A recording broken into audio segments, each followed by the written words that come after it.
Magandang araw mga bata! Meron akong maikling kwento para sa inyo. Makinig!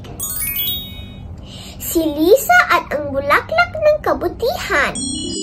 Tuwing linggo ng umaga, sa harap ng simbahan, makikita si Lisa, isang batang pulubi na naglalako ng bulaklak. Maliit ang kita niya, pero sapat para makabili ng tinapay at kanin sa araw-araw. Bulaklak po, 10 piso lang po, bili na po kayo.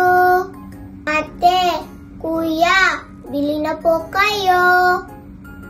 Sigaw niya habang hawak ang mga rosas at sampagita na nakatali sa dahon ng saging.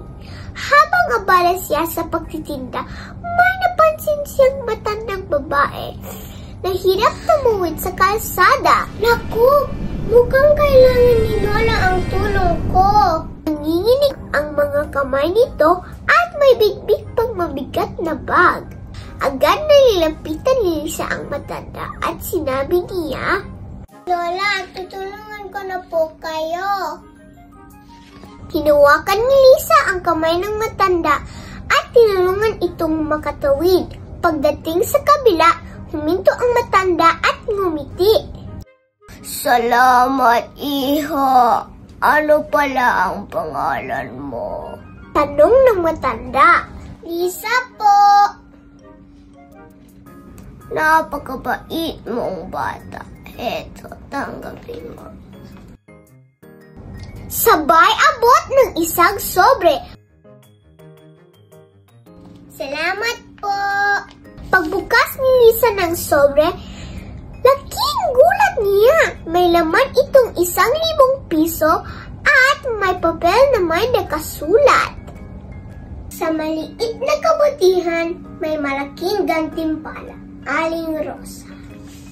Simula noon, tuwing linggo, may bumibiling matanda sa lahat ng bulaklak ni Lisa.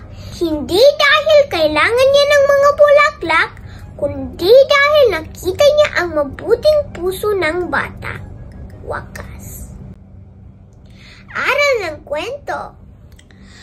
Ang pagtulong sa kapwa ay bumabalik sa tamang panahon at masigit pa sa inaasahan.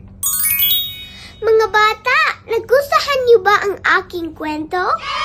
Hanggang sa muli! Paalam!